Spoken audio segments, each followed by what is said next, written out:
So that's probably good. No, I literally know nothing, bro. But I'm like no personal brand as well. I don't really have like toyed with that idea. But it's a good little memory. Yeah. Right. And yes, people. So today we have Mark on the old pod in Bali, which is pretty cool. Mark is the owner of an e-com brand in the pet niche, and we literally met on Twitter. Yeah. Which is pretty sick. So he dropped me a message, went for a few beers, one of those random ones. But yeah, in Bali, having a good time. So, sick. Just tell us a bit about yourself and how you got into e-com, bro. Yeah, I mean, I'll start right from the beginning, I guess, of just like how I got into like making money, I guess, because obviously I feel like people like us, you're not really into like the traditional way of making money. So I think like the first thing that I remember was like back in like Xbox days and like Call of Duty days. Yeah. And I wanted like money for map packs, but obviously my parents wouldn't just like hand out money for the sake of it. So I was like, how can I make money? Obviously I can't get a job at this age. So probably a bit unethical, but I remember just like scamming kids for like Xbox gamer points back in the day. Love that. I was young, but I was a kid as well. So just like, oh, we'll give you like this hack and everything. And they send us a gamer points and just block them. Yeah, sick. But from that, I would just be like, that was like a way of getting money, right? And I didn't do it much because I remember like I was doing it to like spoiled kids and everything. And then I done it to this one kid and I felt so bad and I was like, man, I can't do this again. Yeah. So that was that. And then after that, I think it was getting into crypto, to be honest. Like this was like... What year was that? 2017. So that was probably the first like crypto, like when crypto was, obviously crypto's been around for ages and ages, but this is when it was kind of first getting like really mainstream and everybody was talking about it. So I seen this like one like girl on Instagram and she was like just flexing lifestyle with crypto and everything like that. So I went in this, so I bought her course for like $500, and this was back when the markets were just like crazy, like up and down. So I was literally just like thinking I'm the expert, went through this course, but like buying it down here, the next day selling it up here, and just done that. Like no experience, but just thinking, you know, I know what I'm doing with this. But that was like the first like online money, which was pretty sick. And in that course as well, like she had put the price up and up and up. So eventually the course was like $2,000. But on that course, I got an affiliate link for it. So if you'd bought through me, I'd get $1,000. Okay. So I would just be like in people's DMs, like hustling this course. Nice. And she was pretty big on Instagram, like a couple 100,000 followers. And like she'd be posting stuff about this course and getting like loads of comments, but she was not answering any comments. So I'd be like, well, this is like people interested and then they're not buying it because she's not replying to comments. So I would just see people like asking stuff about the course and then like just DM them. And I was like, not trying to sell them anything, but I was just like, oh, hey, I see you're interested in the course, like, and answer the question for them. And then from there, I was just like speaking to them and I was like, oh, by the way, if you buy it through me, like, I'll give you like $250 back, because I was gonna get $1,000. Okay. So I was like, you can pay the full price, pay $2,000, or if you buy it through me, I'll give you $250 like after I've got this commission. And even if you didn't fully trust me, it's like, you have nothing to lose because you're gonna pay $2,000 anyway. Yeah. So that worked. And then there was times like it was so inconsistent, but there was times I was making like a couple grand a month. And at this point, I wasn't in high school, but I was like working in Marks and Spencer's, so like a supermarket, probably earning like $1,000 a month, like working part-time. So there's months I made like a couple grand from this. And I'm like, damn, that's like pretty crazy. But I was like, I really want to quit my job, but like it was so inconsistent. So obviously, you know, I couldn't make that jump. I mean, saying that, there was times I just quit my job and I was like, fuck this, like I'm not going to do this, and just tried to start businesses, and it obviously didn't work. But then from there, I'd seen this other guy advertising this course, like standard, like guru, like flexing the supercars and everything like that. And I was like, sick, like I want in that. So then bought his course, a guy called James Beattie, if you know who that is. Not familiar. He's like a goat in the space. Like people are like... Old school goat. Yeah. I mean, he's still killing it, but not in e-com, but he's like a goat, really, really cool guy. So bought his course, and that was just like, I knew nothing about e-com, but it was like 0 to 1, just like learning absolutely everything, building a store, like setting up any sort of ads, anything like that. So then I'd like launched a drop shipping store. Well, like built multiple websites trying to sell like bikinis, trying to sell different stuff, but never actually launched them. And then launched my first store selling like these dog products.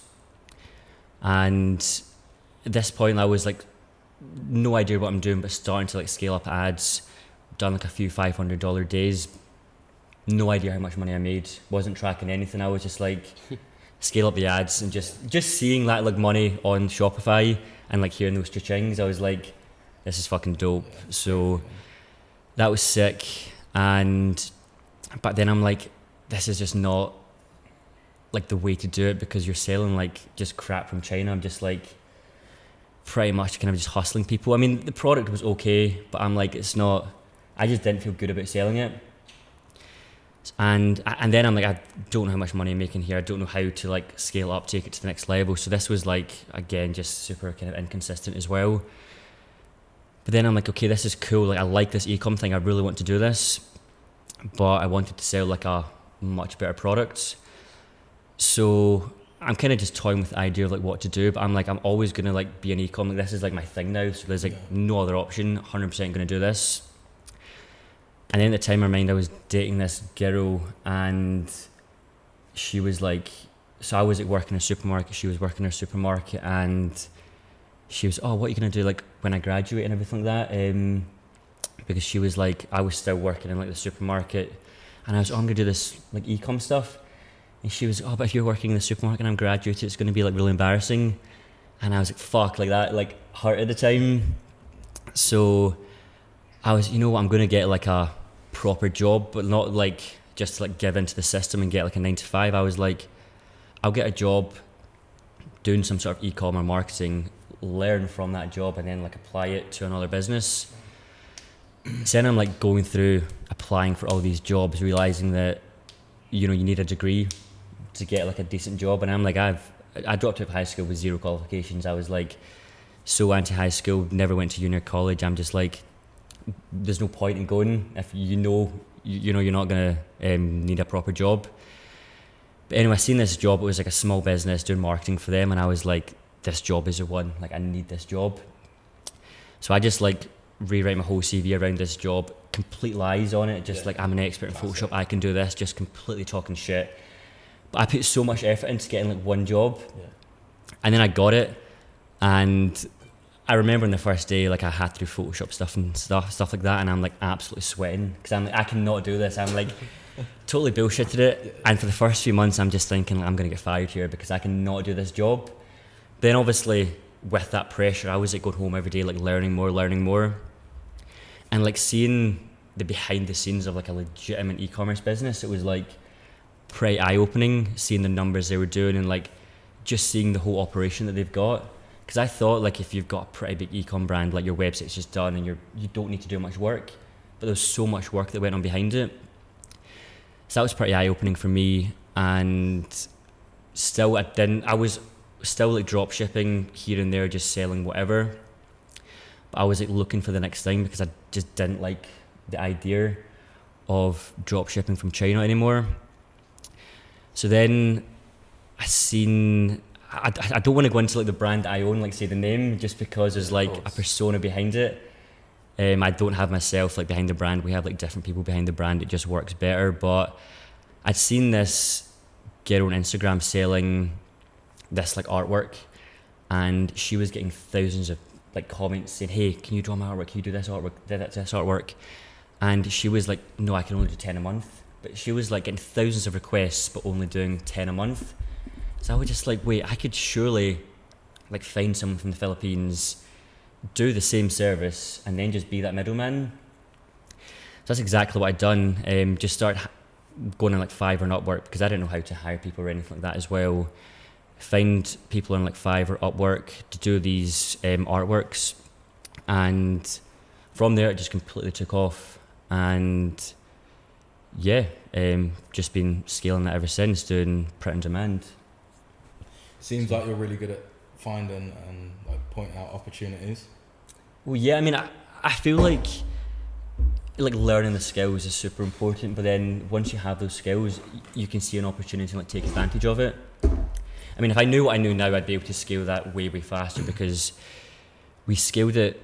I mean, I say we scaled it slow, but I think I started it in like September 2020, something like that. And I remember the first month, like at this time I'm still working in that corporate job. Yeah. And I was making like 2k a month there. In the first month of this business I made like 7k profit. And I was like, cool, that's pretty dope. And then the next month it was like 10, 11. But from there I'm like, this is a lot more money than like I've made before, but I'm like, surely it's not consistent. And then I'm like, I can't speak to my parents about, you know, should I quit my job, because they're very like, you know, get a job, stay in that job kind of thing. They're not like entrepreneurial at all. So I was thinking, who do I ask for this? And I asked James Beatty, whose course I was in. I was saying like, hey, what should I do? I'm making this money more than my job. What should I do? And he was like, you know, save up a year's salary in the bank, and once you got that, just quit. And I'm like, okay, cool. That, you know, is pretty solid advice. That is solid advice. That's a low risk advice. Low risk, but I'm like, it's good advice. But I was thinking, what's crazy is in like in a few months I could have like 24k in my bank. Oh yeah, shit, yeah, true. But at this point I was still working that 9 to 5, but I was getting up at like 6 doing work before I went into work on my lunch break, and as soon as I got home.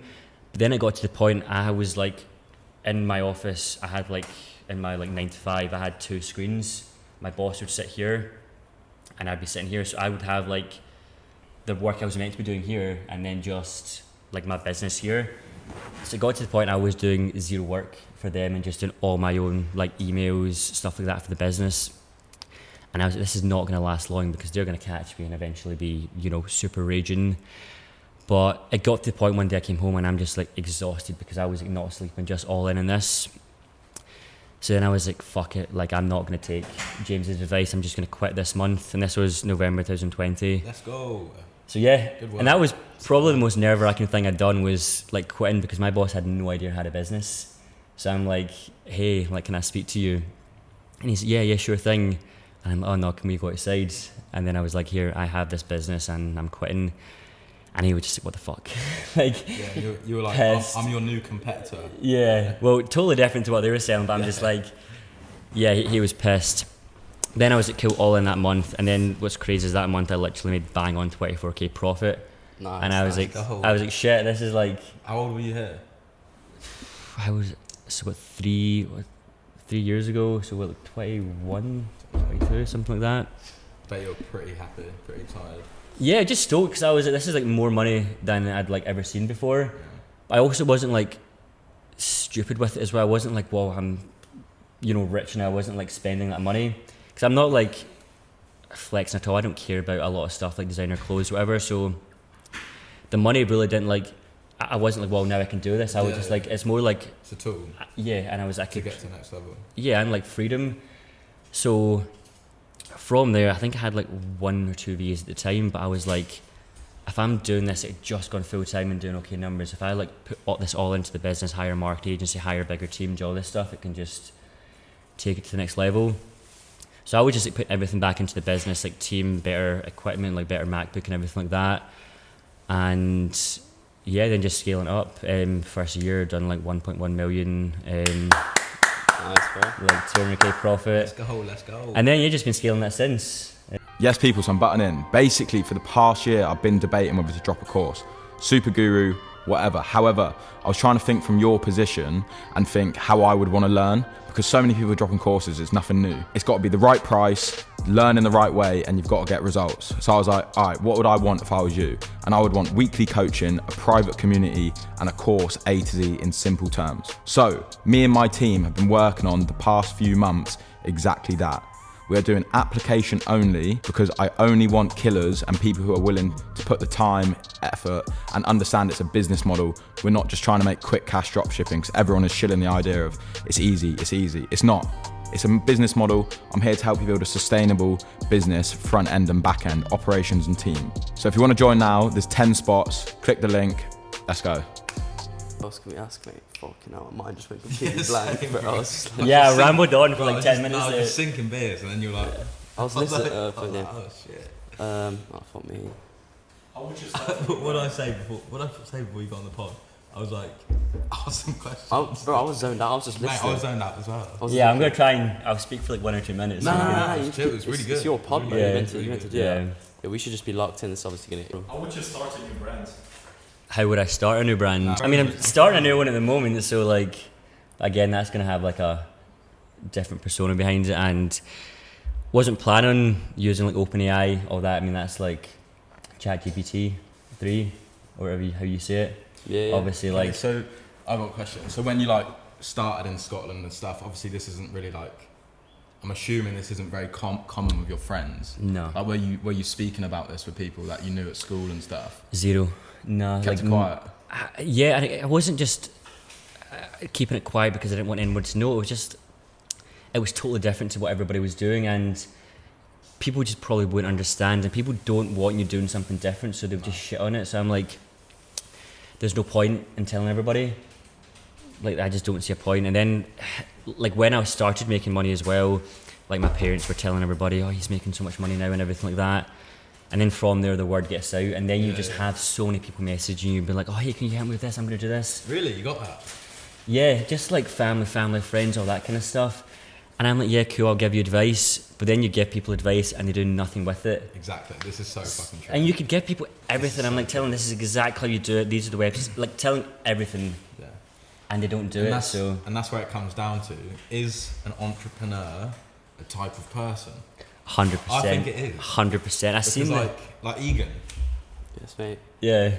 What do you mean? What about me? you're 18, just Yeah, man. I think it is pretty natural. it's to be honest, definitely like a type I mean, of I've person. seen a thing in another podcast and it talks about like entrepreneurs have something different in their brain, that they have this like 100%. risk tolerance. It's different, something like gamblers have. And I totally see that, because even, you know, prior to all this, I was always trying to start another business and just put all the money I had into it. And bear in mind, it's like a couple £100. But I always had the mindset, I was like, who gives a fuck if I lose a couple £100? Because the upside of this could be thousands, millions, or whatever. Exactly. So I just always had that mindset. Exactly, yeah. And then, alright, so when you saw these guys on Instagram, Mm-hmm. why did you trust them that they were going to make you money? Because obviously it's like the flexi. Obviously it's a bit different back in the day. There was less people doing it, but how come you were like, fuck it, let's run it? So there was like probably 50% of me that didn't care, because I was like so fucking miserable with like my life working this job. I'm like, it can't get any worse. So I'm like, if I give them $500 and they scam me, I'm like, who gives a fuck? Do you know what I mean? Like, life's not sound like depressing, but it's pretty shit at the moment. Do you know what I mean? So I'm like, it can't get any worse. Then obviously you do your due diligence and like you are trying to research them a little bit as well. And I'm like, okay, they seem legit. But as much as they seem legit, you still have to take that risk. Especially with that first crypto course. Like, I paid $500 for that, but at the time I was buying it, because it went to like 500, then 1,000, then 2,000. But as I was about to buy it, it went to $1,000. So I was like messaging her, being like, hey, can I get in on this at $500? And she was like, yeah, just PayPal me the money, but do it friends and family. So I'm like, doing it that way, there's no way I can get the money back if I just send her this money. So it is a risk, but then you're talking a couple £100. Do you know what I mean? And as much as that's like all the money I have in the world, I'm just thinking, in the grand scheme of things, if I want to be like a millionaire, like, this is nothing. So I can't be worried about baby money like that. You've got to spend money to make money. Yeah, That's literally. how I always see it as everything I spend comes back to me twice as much. Mm-hmm. That's my philosophy. But to be fair, I don't really spend like on stupid shit. Just travelling and renting places. That's like all where my money goes, pretty much. Exactly. For me, like, I own like a 10-year-old car kind of thing. I'm like, I don't care. Do you know what I mean? Like, the best thing to spend money on is experiences like this. Well, I've got like a £10 ASOS t-shirt. Yeah. ASOS, bro. Yeah. Way better. Then it's mad, like flying business class here, flying back first class, and like But that's free. all that stuff. And it's like, I guess like people, they're probably thinking, well, he's a baller, but it's like, they don't understand it's free. Yeah, Like, completely free, You've all got this to learn stuff. how to use credit cards. Yeah, Like, literally. You've got to learn how to use credit cards. Yeah. So like, if you are doing e-commerce, like, did you fly here business, or do you have flown business? Yeah. Been to Thailand, Australia, obviously Bali this year, all business. Sick. And that's literally done through like Amex. Yeah. So simple. Yeah, I need to get on that, man. Yeah, so basically like when you're spending money for your business, you just put it on a credit card and you get free points basically. Yeah, and it's money you're going to spend anyway, so like you may as well put it through an Amex card. It's just free money. Yeah, free money, and also it can help with cash flow. you know, my type of business cash flow is never an issue with the business model it is, but because you get 54 days. Yeah, I get 54 days. So if you're having a bad month and you need some cash flow to hold off expenses, credit cards the perfect way. But this is the thing: most people are like, "Fuck getting a credit card and putting all that much money on," because they see it as a risk. But like, it isn't a risk. I even know people who have like had mad bills on Amex and just fucking left it. You know? Really? Yeah. Damn. But obviously, you get banned. But like, there's a risk tolerance. Like, yeah. worst comes, yeah. I guess, like for me, because I think the most, I never leave mine 54 days. I always pay it up like every 2-3 weeks, kind of things like that. But I remember looking Q4 at it and it's a 250k bill on my Amex cards. Yeah, fuck it. And I'm like, fuck, that's like a lot. Yeah. But at the same time, I'm like, to the average person, they're probably thinking it's a crazy amount of money. Like, to me, it just gets to numbers. And like, this isn't money, it's just numbers on a screen, so it doesn't matter. As long as the cash flow is positive coming in, or slightly negative where it doesn't make a difference, it's fine. Yeah. But I think I had like a 100k on my Amex bill in Q4, and I was like, oh my god, but it's chill. Yeah. I just scattered, but it's all just fake money because you're only spending that money because you're making money. Yeah, exactly. Yeah, I mean, I'm on the ball with that. Like, obviously using softwares, I still do like a manual P&L every single day anyway, just to. Every day. I do like, I've obviously got my accountants to do the P&L for me, but that's like the proper one, but it's like 30 days behind.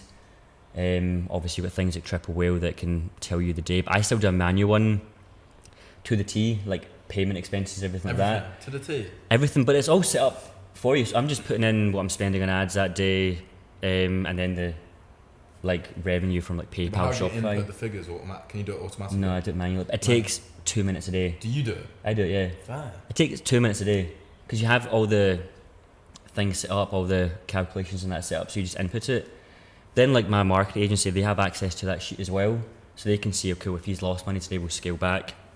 If he's making loads, we'll scale up as well. Yeah, I love scaling. Yeah. Sick, isn't it? But I think it's super important to be on top of your numbers as well, because like early days, like starting a drop shipping store, no idea what I'm making. Bro, yeah, same. First year and a half for me. Yeah. I never did a single profit and loss shoot. Yeah. Like never. Yeah. I didn't even have a P&L. Yeah. I was just like, alright, bank's going up. Yeah. Keep going. That's literally what I was But it's dangerous, like So really dangerous. yeah, And if you ever like watch Shark Tank, Dragon's Den or whatever, that's like the one thing they always say, you need to know your numbers like inside and out. So to me that was like super important as well. Yeah, to be fair, I need to get on the old numbers. Yeah. I've never done any of it. Yeah. Running through a personal bank for 2 years. Sending it, right? You just entered the game. Yeah, you got to make money first. Yeah. No, so we spoke about that the other night because I've seen people in like Facebook groups and they're like, oh, what do I do with an accountant? What do I do with tax? And they've done 0 sales. Yeah. And it's like, it might be bad advice, but like, just make money first. See if you've made money, then you can go hire the good accountant, then you can go do this. And like, you've done the hardest part. If you're worrying about taxing everything initially, you're never going to get anywhere because it's so fucking confusing. Exactly. I don't know what tax, VAT, all this stuff works. So then I'm starting to learn as I go, and then now it's like, yeah, I know how it all works, but at least I was making money. So Yeah, for me it was different because obviously I started making money when I was 16. So I don't know. I was told obviously I can't start. Well, you can start a company, but you can't get a business bank account, right? So I was just running as a sole trader, personal bank accounts. Like you can't really track finances easily when it's all going through one bank. Let's say like easier. Nah, I don't think it's easier personally. 100%. If it's through one. Oh shit! Now if you got your personal, the personal expenses with the business expenses, it's all mixed up. Yeah, it's just the same with one me big early headache, days. man. Yeah, because you've got all sorts of expenses to it. I've got personal though. Yeah, no, but then it's like shit like buying a car, like, Yeah, true. or I don't know, it all adds up, and then you're like, fucking hell. I don't know. You should definitely. So what I did is I just got like an FD. The fuck is that? I don't know. An FD? You don't even know what it is, You bro. don't know what it is. Financial advisor. Is that an FD? Mate, that's getting clipped up. It's getting put on Is that an TikTok. FD? A financial advisor. He does all my sheets and shit. And then if I need him to predict like 1 or 2 years ahead of if something's changing, he'll just model it. Fair enough. Okay. Like a maths guy. I don't know. He just I does need my someone like that. I need something, spreadsheets. you know. Like the guy I called today. He obviously I'm going into the USA market, so I'm like, right, bang all these numbers in, and just give me an answer. Okay. As vague as that sounds, but you need someone on the numbers because you can't. I can't be doing it myself personally. Yeah. Well, especially like when you're running at scale, like. Yeah, no. So alright, I've got a problem at the moment. I have too much shit going on. Like, I've got so many contractors, so many people working for me now. I'd say like, alright, maybe not too many, mate. 20 to 25. Okay, Not too many. lot, yeah. But like, I was thinking to hire like a PA. Okay. To like basically manage the stuff I should be managing to help me do it with me. Do you think that's a good idea?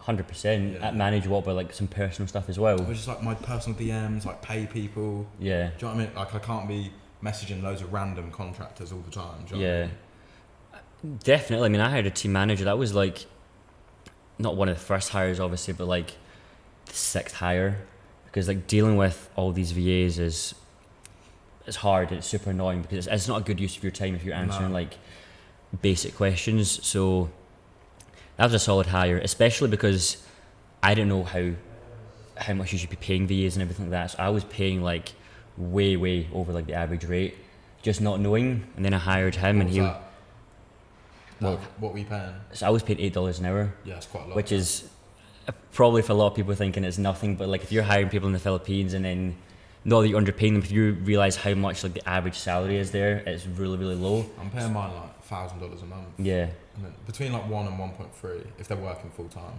Yeah. But what's that for? Anything like customer service or whatever? Just customer service. I mean, that's still quite a lot. That's still quite a lot. Bro, my team manager's on like $15 an hour. Okay, that's quite a lot. Quite a lot.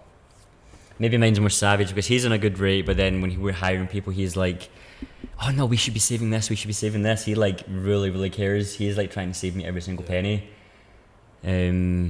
So that helps. But that's definitely a good hire because we've even got him now, so he will set up all the payments in Wise. Like you can do that because I take it, do you pay people through TransferWise? I still use Upwork. Do you? Yeah, bro. I know, it's 10% fees, mate. That's mental. 10% fees. That is mental. I need to sort that out. 100%. What do you use? So the whole team's in Slack. Yeah, but then obviously in Slack, yeah. But you're still paying, so Still just paying through Upwork. Yeah, so we're paying through Wise. Wise is like... No, but like how are you tracking their hours? Time Doctor. Time Doctor? Yeah, there's loads of apps like that. And no fees? With Time Doctor, yeah. It's like, I don't know how much it is, it's maybe like $10 per user or something like that. But that we can set that to like take screenshots every 2 minutes, 3 minutes, take video recordings, whatever. And it shows you like their productive time, their idle time, it shows you all that. That's maybe not the best one. That was like the second one we used and I liked that, but there's loads of them. Yeah. But then Wise is like the best way to pay them, like 100%, because I mean if you're paying through Upwork, I guess it's fine, but we were paying through PayPal initially and the fees there suck and the exchange rate sucks. Isn't there fees through Wise as well though? Yeah, but they're like minuscule. You get a really good exchange rate and the fees are like next to nothing. Yeah, I'll save like, my contract's like $3,000 a month. Yeah. So I'll save like $300 a month if I change it. Yeah. I couldn't be arsed at the moment, but I do need to do it. But then you can hire a PA to go through, like give them staff permissions in Wise. They can go through and set up all the payments. So then you just go in at the end of the month and just confirm. Sweet. But then once you've paid someone once as well, you have their details saved, so you just do repeat transfer. Yeah, that's and true. then obviously It's you a can lot just hit easier, confirm, Yeah, I need to get that done. Yeah, fuck doing it through Upwork. We've done it like very early on, but I just hate working through sites like that. I absolutely hate it. I don't know why. I just like having all the control. Though, which is a bonus. Okay, yeah. But So, apart from that, it's not really worth it. 'Cause you can't really track. Like you got basic tracking, but nothing crazy. But yeah, my main team's only like 3 people. The rest are all contractors. Doing what? But that's not for Upwork. That's paid. Just more like base salaries or whatever. Because 25 people is a lot. I mean, Between 2 businesses. Okay. And then just like random people, you know. Okay, because we have a lot. We have like 9 VAs. 9 VAs. Like full-time VAs doing 9 again like full-time VAs. Like customer service operations, managing social media, that kind of thing. Which what's your fixed cost per month on VAs? So it's like 4.5K or something like that. Yeah, okay. So it's nothing crazy. But then we have like 50, 60, obviously depending on the month, and that's like artists, contractors, that kind of thing. Artists. Because our again, because it's hard without like saying the business name. It's like custom artwork we do. Well, it's like in the pet space. If you've seen sites like Crown and Paw, if you're familiar with them. No. So it's like custom artwork is what we do for like pets. So obviously we have an artist doing that artwork. So depending on the time of year, we can have anywhere from like 30 to like 200 pretty much. Like in Q4, it's nuts. What, artists doing what? Yeah. Oh, like you're legit getting artists Yeah. drawing shit? I mean, digitally drawing stuff, yeah. I mean, What about AI right now? Surely you can cut that out. Not with the level of art we do. Like AI can't do it yet. I think in a few years' time it probably will fuck us up. What are we looking at today? It was fucking confusing, mate. I don't know. It's very what it was. confusing, but mid-journey. Okay. Bro, insane. But again, so with AI, the way... yeah, you got to prompt it, don't you? Yeah, but then the way we branded it is like... Is branded it towards real artists and everything like that. So it's like... If you're the type of person that's going to buy from us, you don't care about AI, you want to support artists. That's like our demographic, and that's really what we like branded towards. So you're like legit getting artists paying. How much do you pay them, or commission? So just per order, it's anywhere from like $4 to like $7, depending. And they can just smash it out. Yeah. How long does it like take them on average? So I think there's one person that said it can take them like 20 minutes, but sometimes it can take anywhere from like 20 to 40 minutes per one. It's pretty sick. Where are they based? Philippines? Yeah, 95% Filipino Philippines. artists. Yeah. Sick. How did you find them? So the first one we hired was from Fiverr, and that wasn't even a Filipino person. That was just like, again, I had no idea hiring VAs or anything like that, but I just knew, okay, we needed an artist because I wanted to start this brand, and obviously, Fiverr and Upwork are the main ones. So then I just went on there, didn't care where they were from, just hired this artist, and originally we were giving her like 2 orders a day, and then we're like slowly starting to scale up, and it gets like 7-8 orders a day. And she was like, no, I don't want all these orders. Like, I don't want this work. I only want to do 2 a day. And I'm like, well, shit. Like, I want to scale up more. Like, can you not come full time with us? Can I not give you more? And she just did not want any more orders. And that was like the biggest nightmare because, again, I've no idea how to hire people. And then like finding these artists initially was so difficult. Then we got to like 2, 3, and then it becomes a little bit easier. And then when I hired a team manager, he was just doing it all for me. And now it's at the point where he's not even hiring loads of artists anymore. He's just going to hire like one artist manager, and that artist manager will hire like 20 artists beneath them. So it saves him managing like 100 people. Like in Q4, he'll manage like 10, and then those art managers will manage everybody else. Even though if we hire directly to the artist, it would be cheaper. Like, see, just for the headache and like I think scaling is just, you want to make it as simple as possible. If you have all these headaches, it's going to be way harder. So for us, it's like totally fine. How did you hire the team manager? Like, how did you find? Because obviously they got to understand econ to an extent. In my opinion, complete luck. Like, we had a job post Filipino. I had a job post on online jobs and just looking for a team manager, and just coincidentally he had managed a really similar store to us. Okay. But he was looking for another job. So that was, in my opinion, complete luck. Because hiring people, the first few people that you hire, you don't know how to hire people. So we'd hired people and they sucked. Like, obviously you can train people up, but you can't train common sense. No. So if people don't have common sense, you cannot teach that. So I was like so nice early on as well, but when people were terrible at the job, I would want to keep them. And I remember having to fire my first person, and she was just crying down the phone to me, and I felt so bad. But I've always just been like, look, I need to think of the bigger picture here. But stuff like that's hard, and it's just like trial and error. Like, there's no, in my opinion, there's wee tips and tricks, but it's just about hiring someone early on. If they have no common sense, get rid of them, onto the next one, and then just repeat that process, and eventually you'll find some good people. And obviously treating them good as well. If you're treating people like shit and paying them like the absolute bare minimum, they're not going to be that good.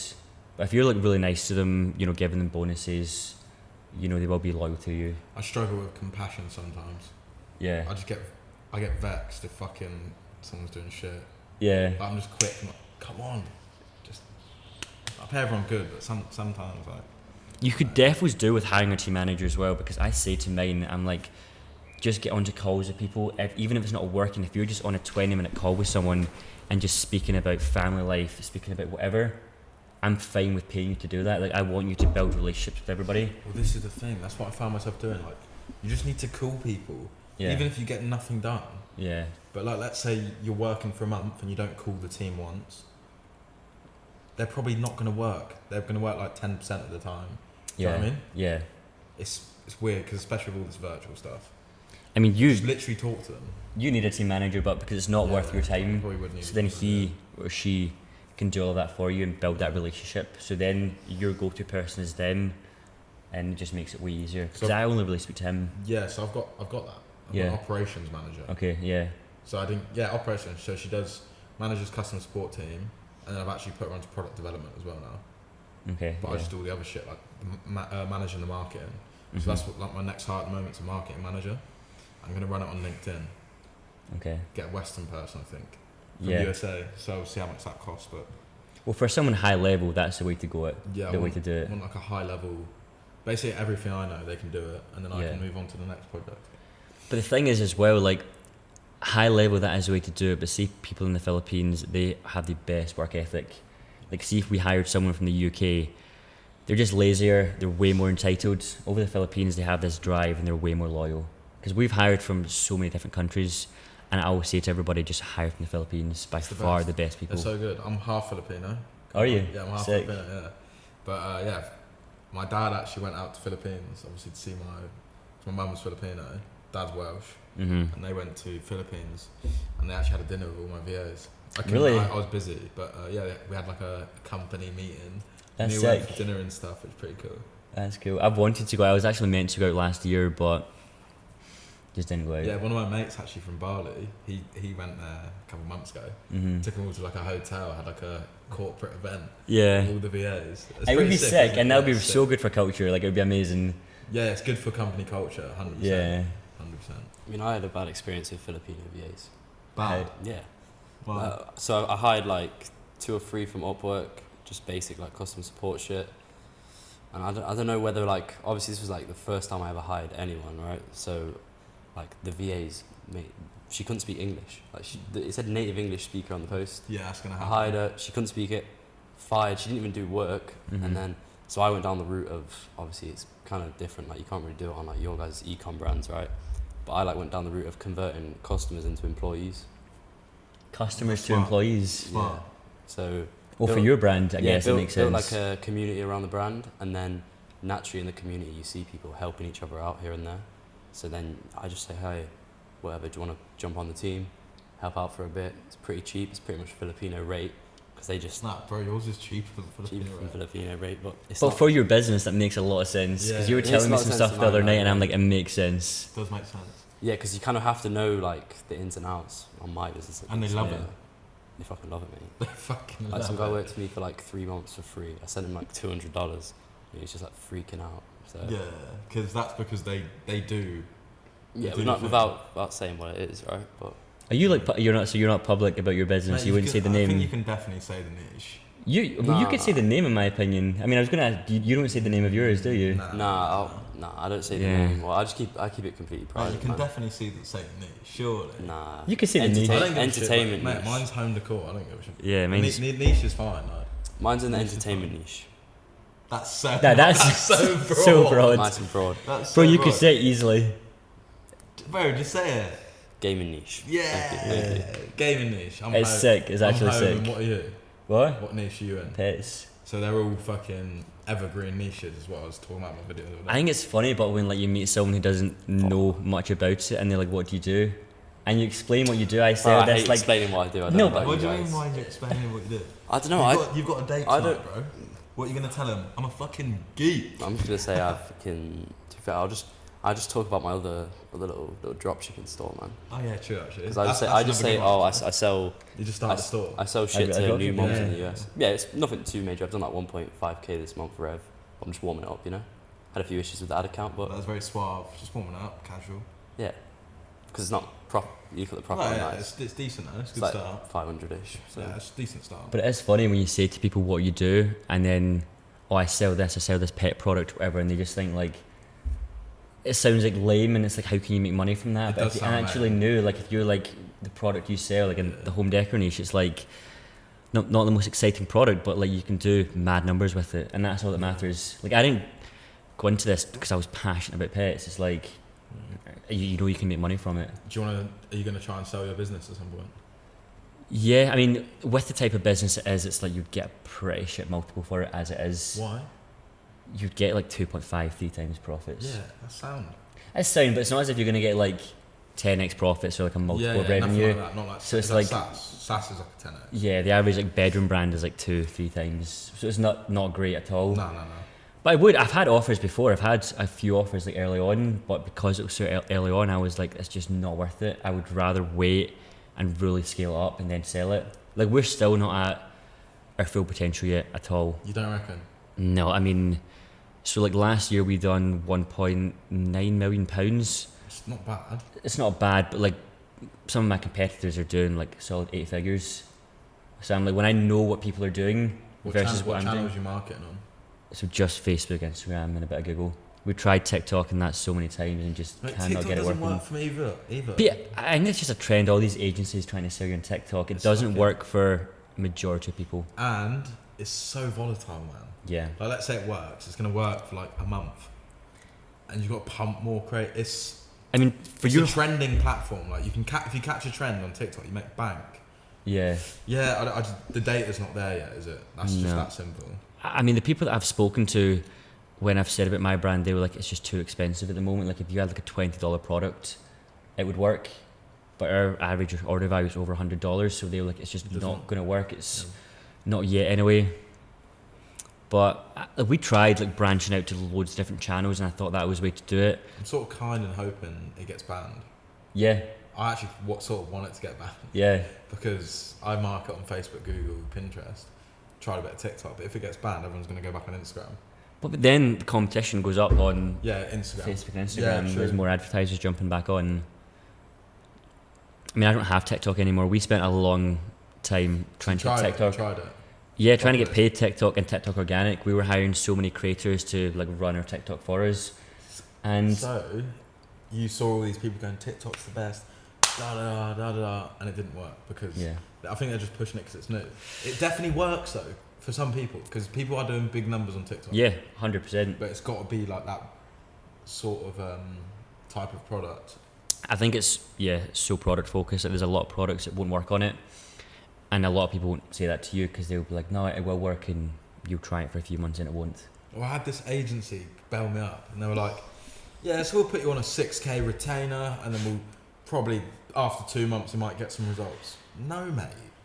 So that Thingy's agency? Yeah. Terrible. That's just standard agencies, but they actually promise you everything. It's nuts. You can't fucking bill me up with a 6K bill, and maybe we'll get results, because I know it works. I'm better off just running one campaign myself. I had a really bad experience recently with an agency. Obviously, you already know about it, right? Yeah. So I was trying to run Facebook on my obviously digital brand, and so they're talking about like the warming up phase, all these phases, big spreadsheets, loads of buzzwords, all of that. And we started running ads January time. Spent like $1,000 in January. It's literally like a 1.1 ROAS something. So after they charge me, I'm down money because obviously it's a digital product. And I messaged the person who was managing my ads the other day, and he was like, oh no, you can't quit, you've got another month, you're on contract, all of this. I looked at the contract, it said it started in November when we actually started in January, so I was just like, nah. So I ended up just cancelling it all, ghosting them. Fuck the contract, man. It's all I'm not a fan of agencies. Agencies are scams. Majority. In my opinion. The majority are. Majority are scams. Agencies? So we work with 2, and it's hard to find good ones because I've had terrible experiences and they fucking suck. They're all scams. But when you find like a good one, you just keep them. So I've got 2 good ones at the moment, and I'm like, I'm gonna keep them. In my opinion, the best way to do it, the absolute best way to do it, is to train. So your company knows how to do it. You've got the SOPs. You train someone who does it, and you hire them as contractors and take it in house. That's the best way to do it. But you do need to hire people. So mine are actually all contractors, but they come from connections. So I'm like, it's good because when you're doing like crazy agency deals, bro, you just don't make money because e-com brands are slim margins. The agency sometimes takes home more money than you. Literally, yeah. It's like these performance deals, which I always thought performance deals were the way to go. Nah, but you need performance deals, but they're performance deals where they're not crazy performance. Yeah. It's like actually like, alright, this makes sense performance. Yeah. Not like Like you get email agencies like retainer plus 10% rev share. So you've already paid for these sales twice. Yeah. Through 2 different ad platforms. Literally, yeah. And then you want to take revenue on top. Doesn't make sense. I mean, yeah, because we had a lot of performance deals initially, and it's just crazy. So now I'm like, especially with our Facebook agency, it's not performance, it's just fixed retainer. And if we were on like the standard performance deals with them, like in the peak of Q4 over this like 10-day window, we were spending 20k a day on ads. If I was in a performance deal on that, it would be nuts, like absolutely insane. The retainer I'd pay them, we're paying 2,500 a month, and to me that's a good deal for what we were spending. In my opinion, I think like media buying's getting easier and easier. Yeah, 100%. 100%. It all comes down to creative. Yeah. Product, in my opinion. So if you've got a good creative, good product, which obviously, I think it's just crazy, like some of the deals. Good creative, good product, but then having someone that does know what they're doing, because I think I'm good at Facebook ads, but the most I've ever spent is like 2k a day, like myself, and I think that's okay. But then like when we've had this agency and they're really pushing numbers, I'm like, okay, they do know what they're doing, I guess. Yeah, my media buyer right now, he knows what he's doing. Yeah, so if you've got that, I mean, that probably is the way to do it, what you were saying, but it's harder, in my opinion, like to find and train that right person up and to get them to stay with you. Like, you buy loads of courses, like you were going to fucking learn Facebook ads, they absolutely go sick, and but you need to give them performance, in my opinion. I was going to say, because if you're paying them a fixed retainer, after a while they're like, oh, fuck you, I'm going to start my own agency. And then they make you like, let's say they make you like $1 million a month and you pay them like 2k. Yeah. Yeah. You got to pay them a bit more. Yeah. Like just general respect. And that happened with my agency, not going to drop names, but he was working for a much bigger agency, but he was like running the show for it. And, this agency was making 6 figures a month profit, and he was getting paid, 8, 9k. But he's like, I'm doing all the work here and getting paid a fraction of this. So he just went and started his own agency. Yeah. But then starting an agency is hard. Yeah. Well, no, it's easy, but it's hard to scale. Yeah. But actually, I had an agency I worked with. Don't know if they're able to tell from this. Agency I worked with had a media buyer who was doing all the work. Mm-hmm. And then I left the agency because he was performance, loads of, like, fuck that, I just don't want to pay. I ain't giving you 15% of my revenue, mate. 15% of revenue? Something like that. That's or like fucked. 10%, or like 10%, and then they're trying to push for more. I don't like that. And then the actual media quit the agency and sent me an email. I was like, let's go. Boom. That's fucking sick. And then you get way better rates. Yeah, way better. You cut out, 100%. Yeah. I love that. But the thing about agencies, you can never tell if they're good. Yeah. And most of the time they're not. And there's so many agencies because of email. Yeah. Bro, everyone's got an agency. 100%. There's like way more agencies to e-com brands. More agencies to brands. I mean, my email's filled with fucking this pitch, we're the best, we're different, we're this, and it's like, bro, I get so many emails like, your Facebook ads are really bad, I'm going to help you. I'm like, that's just not the case though. No. It's just not the case. No. Mate, all these agencies, like, they aren't agencies. They're just giving themselves the name as an agency. They're just freelancers. It's one guy sat in his bedroom sending out 50 emails a day, hoping to see results, and I don't know. Yeah. But I think there's nothing wrong with it if you're like, if you admit it, but if these people are just completely bullshitting it, I'll tell you, and it's like, mate, come on to fuck here. So, there's like a pandemic of agencies at the moment, right? Yeah. Everyone's fucking shit. There's a million people sending you emails. However, there was one diamond, bro. Honestly, our new editor. Yeah, we both hired him. We both hired one bit of cold outreach. Brand new guy from Uganda. The best cold outreach I've ever seen in my life. It was like a personalised YouTube video. Yeah. Personalised, like completely filmed, like was it a 10-minute YouTube video personalised for you? Full breakdown. Completely filmed. It was fucking sick. That's the way to do it. I was emotionally invested. I was like, this fucking guy. I'm like, I'm gonna hire him. But you hired him because you put that amount of effort in. It's all these other ones that's so generic. You're like, just bin. Yeah. If someone sends you a proper personalised video and they really care, then you more likely to hire them. His was like especially good as well because it was so fucking good. You can say what agency it is, right?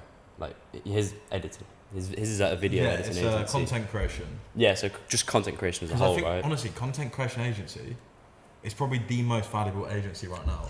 Yeah. I would personally say content creation. 100%. But everyone's fucking shit. Like they don't know how to edit. It's just CapCut, like mobile phone editing. Yeah. But he learned editing and then's trained a fucking little team. like proper sick. Yeah, because obviously like running a. He's gonna do sick numbers. He's gonna. Yeah, he's gonna smash it. He's definitely gonna smash it for sure. He's gonna smash it 100%. I want his details because that is a good contact to have. Bro, he's so good. Yeah. So good. Yeah, we're gatekeeping. We said it would be gatekeeping, but yeah, you can have We're it. his first two clients. He's really good. Really? His Yeah. first 2 clients. He's so fucking good. We'll help a brother Well, out check, then, help him check out. my new YouTube videos out. He's fucking. Yeah. He's on editing them. That's sick. I might edit this podcast though, because podcasts don't really need to edit. Yeah, when you're like, I mean, I don't know about you guys, but running a personal brand, right? Mate, I'm getting like, I don't even like, I literally just started mine. I've got like almost 1K on TikTok, but I'm getting like 3 to 5 DMs every day. Do you need a short form editor? Bro, Your TikToks are terrible. All of this, like, it doesn't matter. All they do is subtitles, and then maybe some images on the screen. It doesn't matter. It doesn't matter. Like, not at all. Yeah. You make TikTok as well, don't you? I did do, not anymore. Okay. But I've just hired like a couple guys, so all this fucking short form that will get made from this clip, I'm gonna do like, not the tape method, but just hire loads of like 16-year-olds, pay them like 100 quid a month to just post my content. That's Well, yeah, if you're doing long form stuff like this and get people to clip it up, yeah, it's definitely a way to do it. But I want to fucking sell the business and then just focus on the new shit. Because you've got one main business at the moment, or you got a few too? Yeah, one main, and then started like the YouTube and personal brand. Okay. But I want to focus on that now, to be fair. Yeah. But I got an offer. Did you? Well, yeah, like a semi-offer. So we'll see next week, see how it goes. But it's not like, could be better, but I might just take it. Were you actively trying to sell it? Yeah. How do you sell a brand then? How do you sell a brand? So you got platforms like Flipper, Yeah. Microacquire, acquire.com. If your business is like 0 to 500K, Yeah, that's the way to do it. you want like a platform where you just list it, kind of like eBay. If you're 500K plus, you want like a broker who will actively look for like wealthy buyers. Okay. So I've done that, but what I found out is you're actually in luck because USA, if your majority of your USA customers are USA, if you majority of your customers are USA, it's way easier to sell. Or if you've got a USA based company, because there's more wealthy buyers in USA, and you get bigger numbers for it. Yeah. What should we go into next? We should probably go into your brand like a little bit more now. Is there anything else to cover? Like brand print and demand, because I feel like everybody's, drop shipping. That's like the most known thing. Yeah. Print and demand has been about for years and years, but it's definitely like less talked about. I mean, it's just a form of drop shipping, but in my opinion, better, because it's like we're using facilities in the US. Obviously, with drop shipping, you can still do that, but I think with print and demand, to me, the main thing is you can make it way more personable. Like custom products, everything like that is way easier. You can do print and demand, and it could be you're just selling a canvas with like pre-made art on it, and you're just reselling that canvas over and over again. But with me, when I went into print and demand, I was like, it has to be custom, because to me that was just the whole point in it. But that bottleneck of it being custom, is it worth the marketing angle? Do you think you get more profits automating it, or because I reckon AI could do it? You can definitely find software to do it now. Yeah, I mean, custom stuff is an easier sell. With AI, again, like I don't know if you've seen the stuff that we do. Like No, it I can't. haven't. I've seen it. Pretty decent. Pretty No, cool. it's just, yeah, I like it. So I'll show you, because AI Yeah, I want to see it. can't fit, like, there's people that do worse artwork, and AI can't even do what they want it to do. Well, that's the hardest thing, is getting it to do the right prompts, isn't it? Yeah, but like if you're drawing something like that from that, like AI can't fully do it, especially like with that type of one. If there's like 5 different photos combining it into one, it's properly. No, I think Hang on. AI can do that, man. No, 100%, bro. honestly, I can do Seriously? close, but I can't do to that level. But we're like, Mate, you can definitely scale the fuck out of this. I mean, but like 100%. AI. So AI can do kind of similar, but the thing is, That dog's so jokes. yeah, That so dog's that's so a jokes. famous TikTok dog as well. Is It's it? very funny, yeah. That's so jokes. So AI could do artwork, but the thing is, in my opinion, at the moment, it can't do stuff that's too complex. Like, say you had a dog, and it looked upset, but you were like, I want my dog to be smiling. I want you to add this in and this in and this in. then it can't do that. Mate, this sort of shit, like, they would just buy it for the sake of it. Do you know what I mean? But it's an easier sell when it's custom, especially like we're branding towards like these are artists. So The actual artists, do they exist?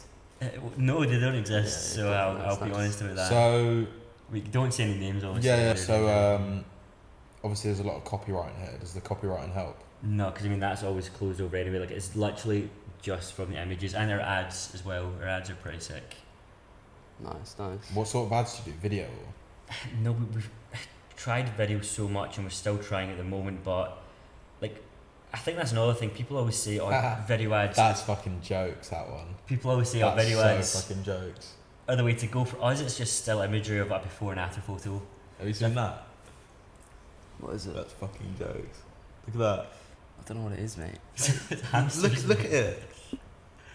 Oh, so it's not just for dogs. No, so it's You people. just market to anything, pets yeah. in general, right? But that's a visual product, so like the copywriting is not as important on the product page anyway. It's just super visual. Our emails, but are like 50% just plain text copy emails, and they crush it. Nice. The new one I'm starting, I'm not going to go into detail with that, but it's like next, not I'm similar, listening, bro. We can turn it off. You can tell us, bro. not similar to yours, but it's like He's could copying the not whole have been song. any more polar opposite niches or anything like that. And it's like, but it's like next to no product costs, which to me would be crazy because you could be running. I'm gonna out guess of what one. it is. You're never gonna guess. I'll tell you. 100%. Alright, I'm gonna I'll guess. tell you after, but you're 'cause never gonna Max, guess. I fucking saw it online, and I know it's an absolute banger. I'm Okay. gonna guess. Don't tell me we can cut out if it's right. Okay. So I saw If you guess, custom music. no, there's. Have you seen that one? Custom You know- music for couples. What's so so good. funny because I was speaking to my team manager about starting this new business. So weird he said that he sent me the exact same thing because Right, so I was use like- ChatGPT. This is so smart. There's one brand, Songfinch. Have you heard of them? Yeah, I think that was one of. They're killing it. They were on Shark Tank as well, but under a different name. Then they rebranded, but they fucking crush it. They're really Sick. sick. So I saw one of their Facebook or Instagram ads had like millions of views. Their I ads was are like, these sick. guys are absolutely printing. So it's funny because he was Sorry. wanting me to start that. I'll tell you the idea I had after. In my opinion, it's sick. It's really hard to do in a way, but it's sick. What is it? I think it could blow up. But in a way, it's like It's gonna get cut out, mate. Well, no, we can't be cutting everything out. yeah, No. it'd be a mission to cut it out. But We're not cutting anything out. to me, it's a type It's of brand. Raw file. Yeah, it's fine. Obviously, it's your pod, mate. But it was not like inspired. But to me, it's the type of brand that you could be running at like 50k a month rev, and it's like 40k profit. Perfect. Whereas like the average Perfect. ecom brand, if you're doing like 500k a month, it's like if you're doing 100k profit off of that, it would be sick. But for most people, it's like 10-15% margins. Mate, Yeah, it's facts. class. It's good, So man. that's why your brand is sick because it's like I'll say high ecom's margins. like 5 to 30. Yeah, I mean you have That the gurus fast, like, right, oh, we're doing 40-50% net margins. Yeah, No, you're people fucking not. People say that you're doing, but no, what it is, so you can get like a 50% margin day, but then averaging that out with refunds, costs, that will average out to. I mean, our margins in Q4 are like 35%. Yes, maybe bro, my 40%. margins were insane. I did Like- 120k net. Yeah. Off 350, so what's that? Like 30, 40. Yeah. But then that doesn't have, it's not that for the whole year. Yeah, that exactly. So you could be flexing that, but if you flex like a quieter month, which nobody's doing, obviously it averages out. Minus 10k. Yeah, but nobody's talking about that. Like, Mate, I have minus months, not all the time, but you get minus months. okay, I'll talk about that then as well because last year for us, we were running at a negative the whole year. The only profitable that's months were intense. October, November, December. That's intense. For the average person, it's not feasible. But And you were happy you were running like a slight negative. so yeah, we'd made obviously a decent amount of money from Yeah, the yeah, year year before. before. So it's like cash flow, everything, I'm And absolutely what were you doing? sorted. Collecting emails. Yeah, so like we weren't scaling up massively like during those quieter months, but I was like, we could cut back here massively and then just run ads like crazy in Q4, which is what a lot of people do. I was like, no, if I keep running this at a slight loss, bear in mind there was a few like 6, 7, 8, 9k, 10k negative months. When it's getting to that, I'm like, fuck, I want to scale it back a bit. See if I'm losing like 3, 4k a month, I'm like, sound, because in Q4 we'll make it all back.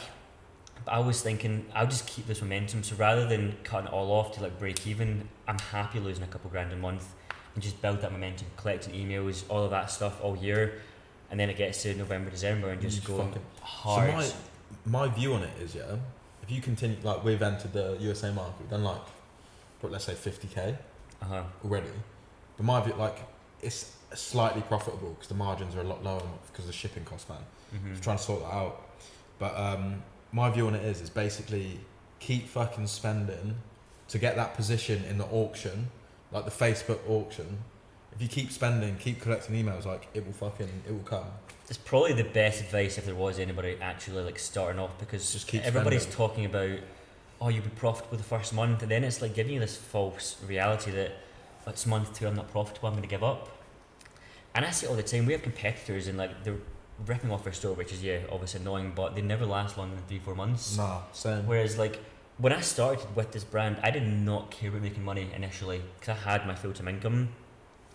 We were lucky because it was like, 2020, every e-com business was absolutely booming. It was a pretty solid time for a lot of reasons, but I actually did not care about making money because I was like, I'm going to make money in my 9 to 5, and if I just have that mindset and I'm just like scaling this brand, getting more customers, everything like that, building the email list, then over the long run I will be profitable. Yeah.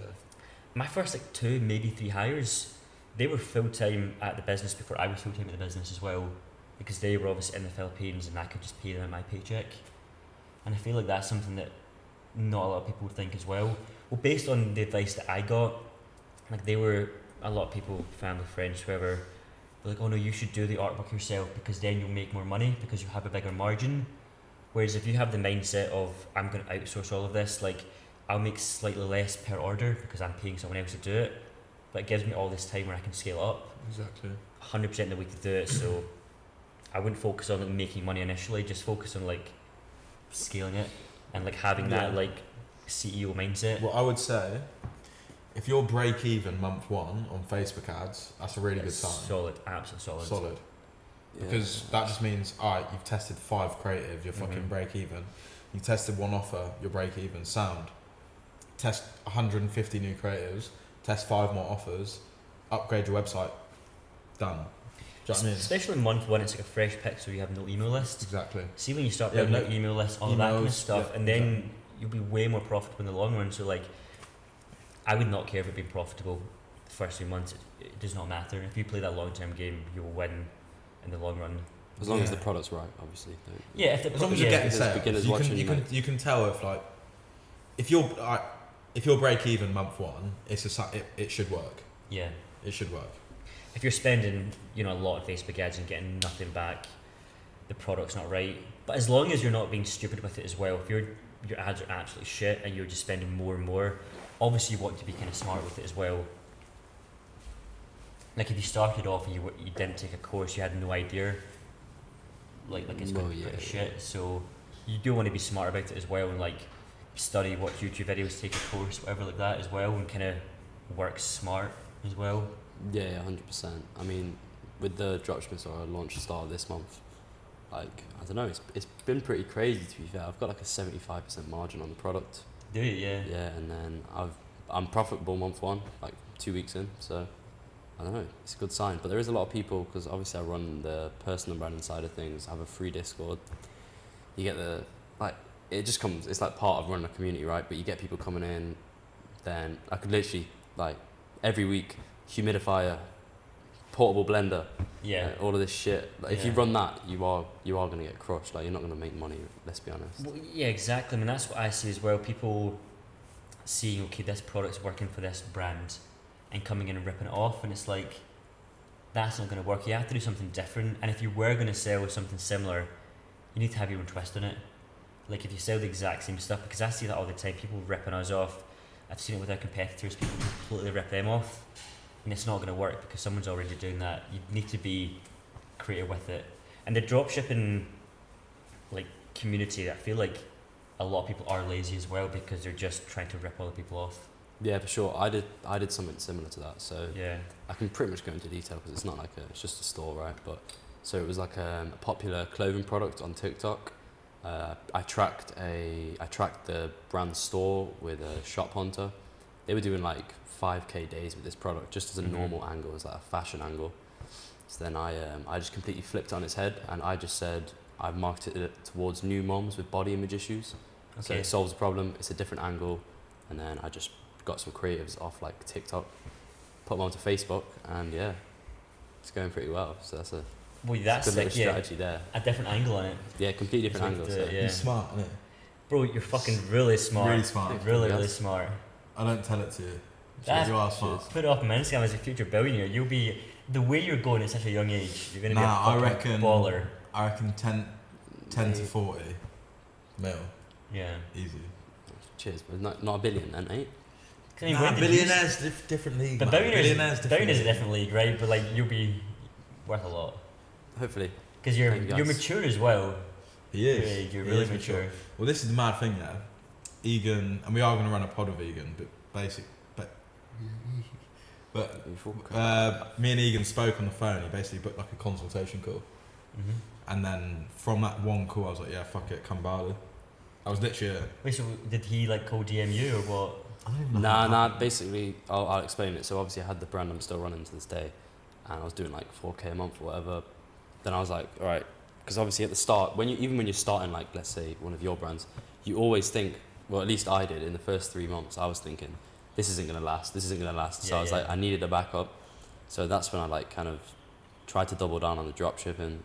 Saw Nathan on TikTok, booked a call, just did like some strategy work on the current brand. It was like a paid call. Yeah, it was like 150 quid for like an hour or something like that. Mm-hmm. Let's go. Then mentioned like Bali or something, and now I'm here. So Yeah, I don't know how the fuck it happened, to be honest. Well, you were making money before. yeah, I was making money before. Like it's pretty No, chill. you booked like a few calls.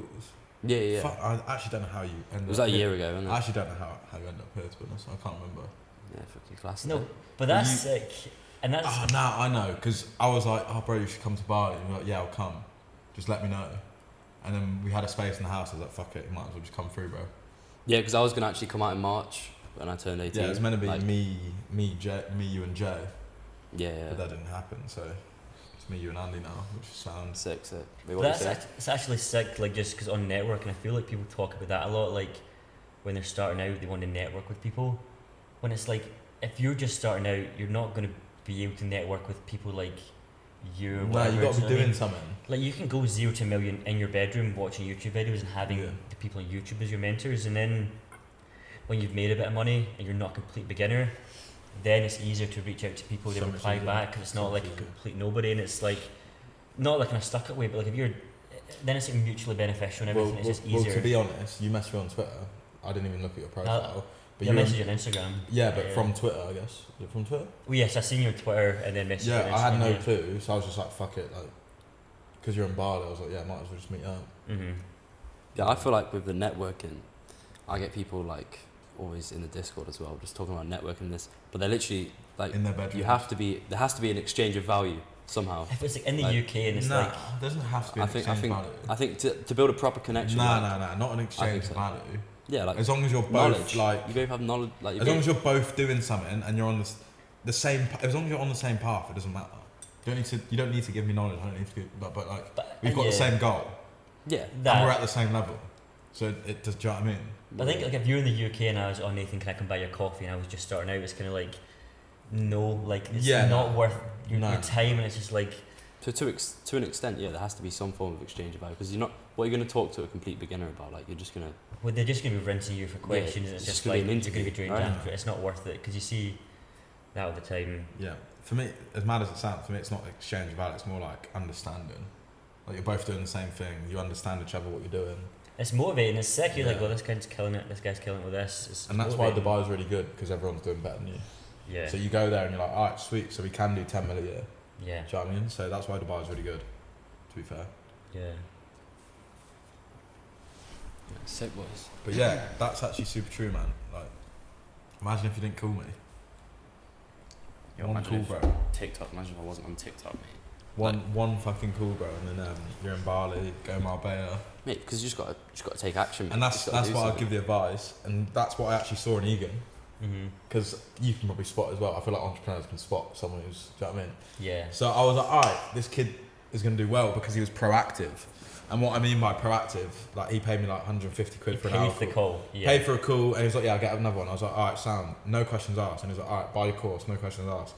He wasn't afraid to spend money at like 17, Yeah, 16. 16. So you're 18 now. Yeah. But yeah, so like for him, spending money wasn't an issue, which is a good sign because you should be able to spend money. You should, and it's not as if he just asks you like, "Hey, how do I start a Shopify store?" or some basic stuff. He's like, "All right, book a call, sound, let's go." Yeah, and if he's serious about that, yeah, he's the real deal. Okay, about wraps things up. Cheers, guys. Wait. Some compliments to you. Yeah. Thank you, guys. Just building up hype for the next pod, you know. Yeah, true actually. Egan is sick. He's fucking dope. Yeah, Your you are a dope really guy. is. And I tell you what, yeah. What were you doing at 18? I was fucking at Drinking uni, a lot. smashing drugs. Yeah, just drinking, partying a lot. Break Like, that one out. nah, Yeah, literally. Yeah, that's what everybody's doing at 18. It's just, Well, you started when you were 18, yeah? Like around that. yeah. I mean, I've always like had some little side hustle on the go. Like I probably like had so many more side hustles. I Did didn't you touch always about. know from a young age you're going to do something? Well, I always knew from a young age I'd be Yeah, rich. yeah. Like I was, like it's You weird. always 'cause knew from a young age? I've got a big brother, little brother, polar opposites for me. But I was just that kid. I was like, I seen the big house. I was like, yeah, I'm gonna have that. Yeah. And even when, you know, speaking about buying a house, buying an apartment, whatever, I always just told my parents, yeah, I'm gonna buy it in cash. And I just never stopped saying that. And like they always just laugh. And it's like now I'm in a position I could buy one cash. It's absolutely fine. Yeah. It's just that was just my mindset all the time. I was like, I'm gonna have It a lot is of money, fun.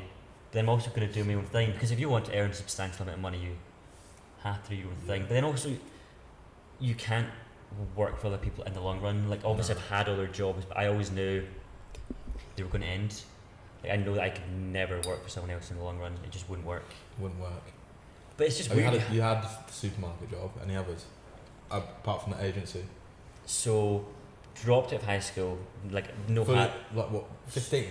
Nah, so 16? 16 and a half, something like that. Like Dropped out of high zero hires. Like Because no, you didn't, back in the day, you didn't need to, or in Scotland, you don't need like an education.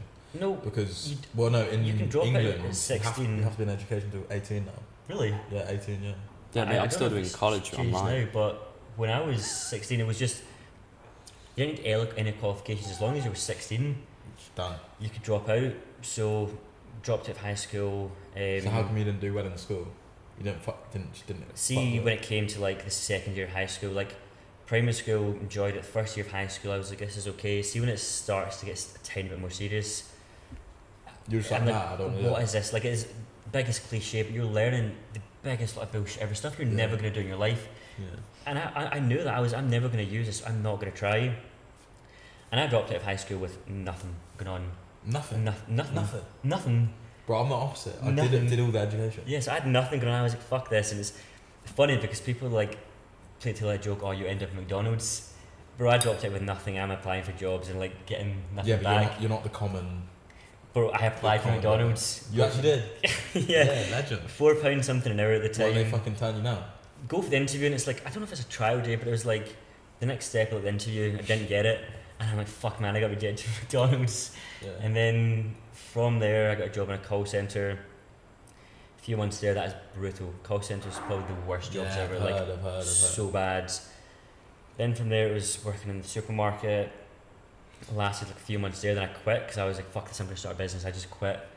I didn't care. I'm like, my mindset was, I've got nothing to lose. I'm like young, not got much money, whatever. So I'm like, if I quit, I can always go back because I'm already Yeah. like down here. I can always go back to down there. It's like, it's fucking easy. Quit that job. Try to start some business stuff. It didn't work out. Then I remember messaging my manager on Facebook. I was like, hey, can I get a job again? This is at Marks and Spencer's, pretty big supermarket, but then he gave me a job again. And then from there, it was in Marks and Spencer. I was always really trying to take stuff more seriously. Then from there, I got that more like 9-to-5 corporate job for that small e-commerce company. Yeah. And that was a game changer. Like, people hate on jobs. One, I think there's nothing wrong with working a job if you're happy doing that, but You can't be hating on jobs. Anyone who's hating on jobs online, Yeah. you're a fucking dickhead. but it's Because you can't run a business without people doing yeah, jobs, but it's doesn't also make a sense? solid way to learn. Like, I done 2 This is years true. there, not maybe just under 2 years. I learned so much working there, and you just seen stuff behind the scenes. It's just 100% the way to do it. Nothing wrong with that. Yeah, that is true. I definitely know some people who've done that route. For me, it was more of just like a fucking try anything. Well, Same as you, but mine was Domino's. And then when I went Okay. to uni, Yeah. and when I finished uni, I Why was did you like, go to uni, but? why did I go to uni? I didn't know what to do, bro. So you just, So, went to high school, and then went to A levels. Got into A levels. I did well at school. Did really well. oh, yeah. Because like Asian family, study. So I'm like, Mhm. fuck it. And I'm like decently smart at the books. So yeah, I went to A levels, but none of my mates fucking went to A levels. So it was like me and one mate out of a group of 20. So I felt very outclassed. Okay. Yeah, then got into like smoking weed and all that shit. Mm-hmm. And then failed all my A levels. The only option was either take an access course to uni Mm-hmm. or travel. But because I failed A levels, like fuck, I'll just take the access course because it's gonna take me ages to get into uni. Yeah. But yeah, I didn't know what to do. I knew I was gonna make money. I knew I was gonna be an entrepreneur, but I never knew how I was gonna do it.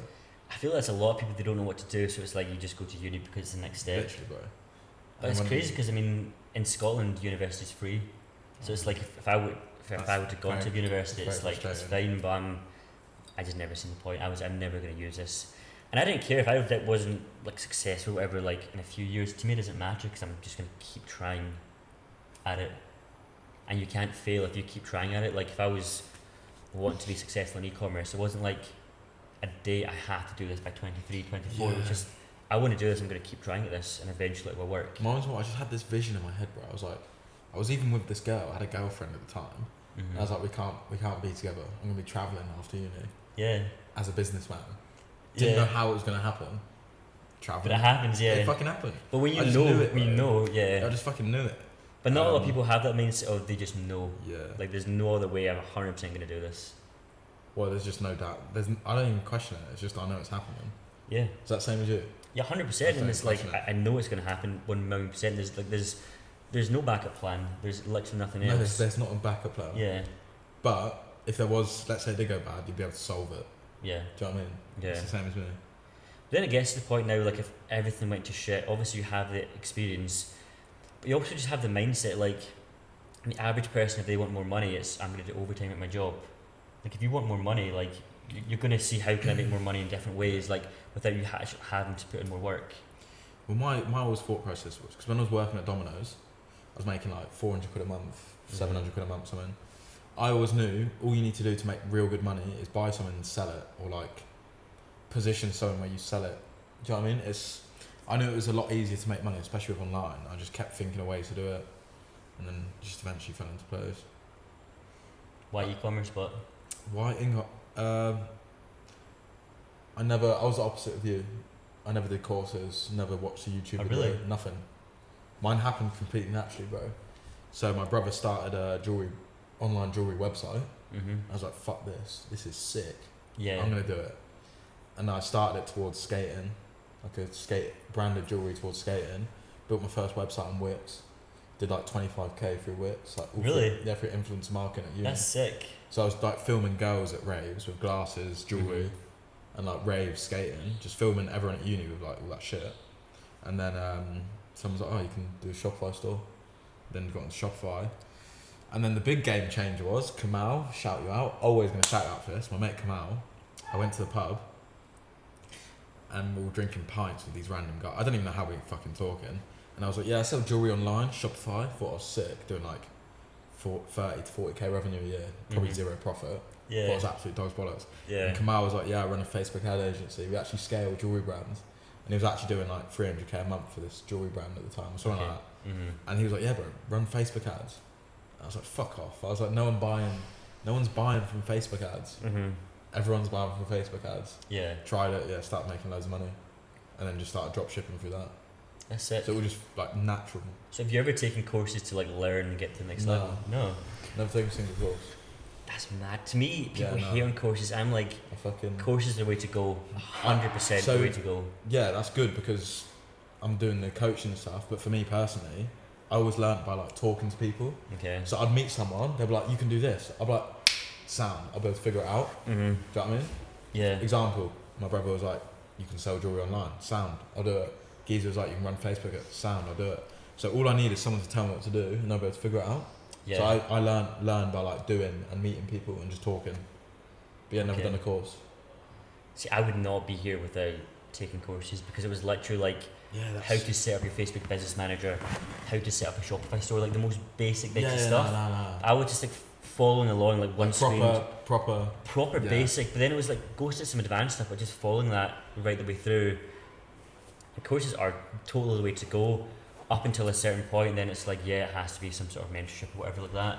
But I'm like I've spoken to friends, and to this day they're like, on courses or scams, you can get this information online for free. Mate, you can, but it's never to the extent of what it is. Like never to the extent. It's never to the extent. And having it all packaged in one place, like, and this is someone who's, I don't have a course, I'm not recommending courses. If I was starting off, I think buying a course is definitely but it depends how you learn, because I don't learn like that. For me, if I get an idea, I'll just have to sit down and figure it out. Yeah. But I feel like most people learn by reading like a course or like a book or something. Yeah, I think obviously the course is like the new book, so they're just a big time saver, right? Like it is just a big time saver. It's just all the information in one place, and there's a lot of people just chatting generic shit on But YouTube. it's the same sort of thing. Like whenever I've learned someone, it's been from someone doing better than me. So I'll be like, I have all these questions. I'll be like, yeah, just do this, and they answer those questions, and we can figure it out. It's the same as taking the course. If you have those questions, just buy a course. It should be answered if the person's right. Yeah, exactly. If the person's right, because courses get a bad rep because 90% are scams, just by someone who's just saying, "Oh, I've done this," and then a complete scam. The majority of people they've had a little bit of success, so they have like 1 or 2 months profitable. Yeah. Did like, let's say 100k in 3 months, and then it died out. Mm-hmm. They're like, fucking start coaching, or they've just literally never done it before, which I know a few people have. I like that, and the general public can't really sift through that. But I'm guessing now you've been doing it, you can like look at someone like, they know what they're talking about. Easy. You can tell if it's a fake, yeah. But obviously early on I didn't care. Yeah. I just done it for the sake of it. But I still don't understand. I have friends who still to this day will say those courses are typical scams, and I'm just like, if you look at the return I've made from those courses, it's like insane. But so I'm like, how is that a scam? People could say it's a scam because, let's be real, you're probably 1 to 5% of people who did well out of that course. Yeah, that's a solid fact there. The majority of people don't try. Yeah, and they don't try this, the course was a scam, but it's like, if you really put in the effort, keep trying, and it's like, not the first store that you build is going to be successful, but if you keep trying and proper take the information from that course, like, it will work. So the course isn't a scam, it's just you. So in my opinion, Shopify, it's all really basic. I genuinely think it's all super basic. However, when you first look at like a Facebook dashboard, it looks absolutely insane, doesn't it? Yeah, I mean, but it's not. It's really not. You forget that because you can log into Facebook and it's just easy. But I remember the first time looking at the business manager, I'm like, holy fuck, there's so many buttons, it's crazy. But now, like, you look at Shopify, Facebook, and it's like, it is so basic and it's super easy. But it's I guess you forget what you know. Yeah. But I think for the most part it is basic, and people overcomplicate it as well. It is very basic. So my opinion of it, like, e-commerce is an easy business model. However, there's just so many moving parts. Yeah. And a lot of cash flow problems. That's why print and demand, drop shipping, businesses like that are the way to do it. Like, I've spoken to people who are... Yeah, drink up. And they don't want to start drop shipping because they're like, I don't want to sell a shit product, I want to buy a legitimate product. But bro, everybody starts drop shipping. It's the best way to And I start. get another beer as well if you've got them. Eat out. Onto the wine. I've been taking my time here. We've got a long night ahead of us, chaps. Sound. I'm not gonna lie, I feel like the conversation's really good. Obviously there's loads of cuts, but No, I was just conversation's pretty sick. saying there, like, people hate on dropshipping. Like, I've seen people and they want to start a legitimate brand from day one. Dropshipping is 100% the way to go because you're going to learn 100%. all these skills. It's low risk, and then from there you can build a legit brand. And this is what is the problem with agencies. So, example, I start like a Facebook agency, had a decent amount of clients, like I've made decent money from an agency, but I could provide that agency value because I drop shipped. Yeah. And then everyone's starting an agency now, they've never run an ad, they've never made an ad, they've never managed an e-com business, they don't know what Shopify is. They're just chatting absolute shit and they can get these results and they've never done fuck all. Because you've taken a course, a fucking guru's course on Facebook ads, but they've never ran ads. Like, just running ads and then actually building an e-com store is totally different as well. Completely different. Totally but different. I feel like, let's say if you were to start an agency, you'd be a lot better than someone who just took a course because you knew all the parts of the business. Yeah. And like you want to hire the agency that I guess has had an ecom brand as well, because they know and they'll understand the struggles. Like what we were saying earlier, these agencies taking the fat retainers with It's crazy. 10% of revenue, whatever it is. It's like not understanding that you're making such a small margin already. They're just seeing these numbers taking more money home than you are. Yeah.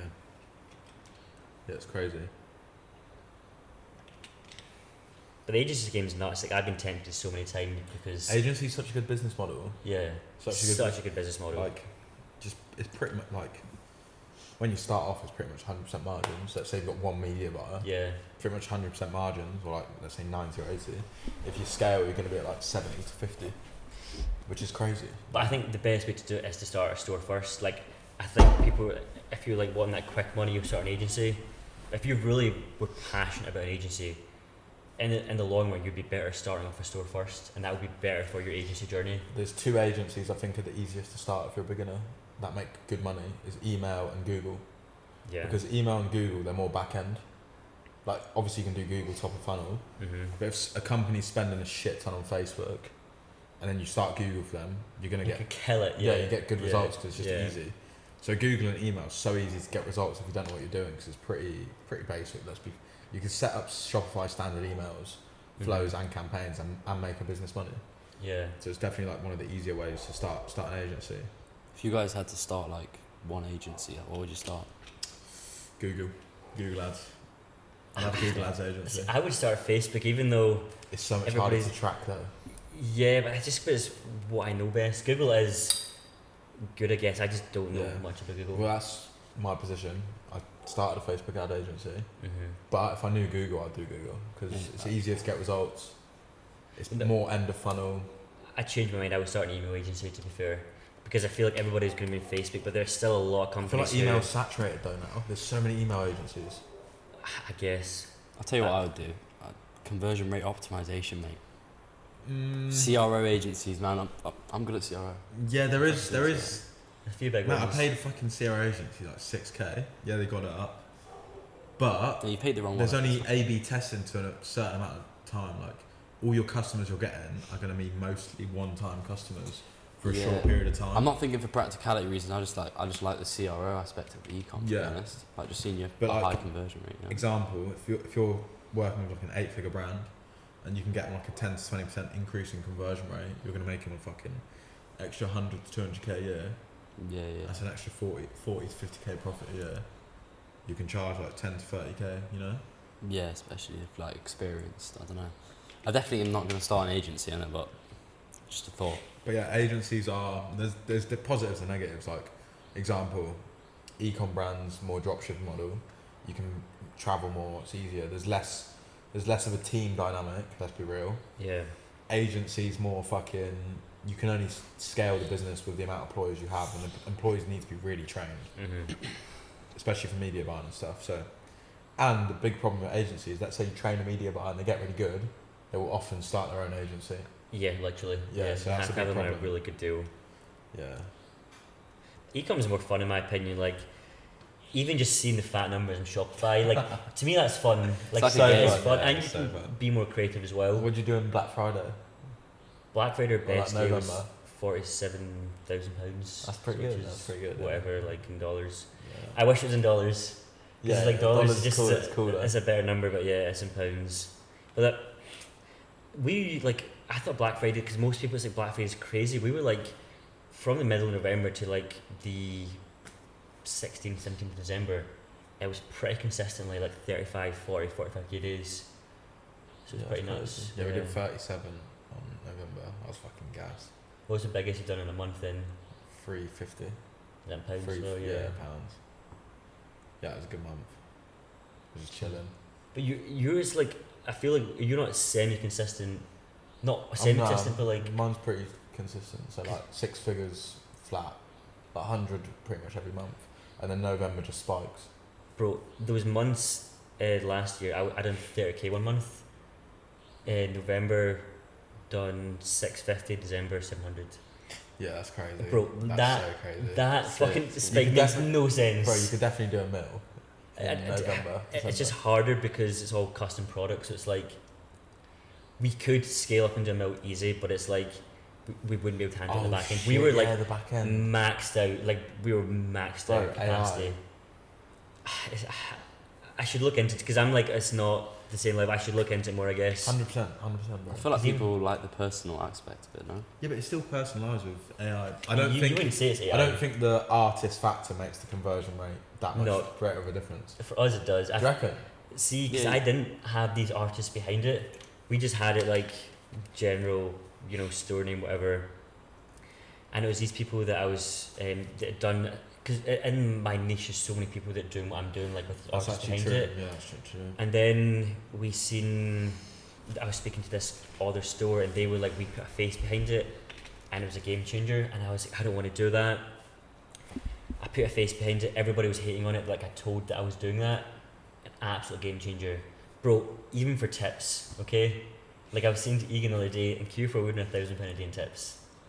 Yeah, I remember you saying Tips, that. that's fucked. Yeah, that's so fucked. Fuck. See, for And the people average tipping you. The average dropshipping store, There's if you no put tips tip. on it, you might get 0.5% of tips.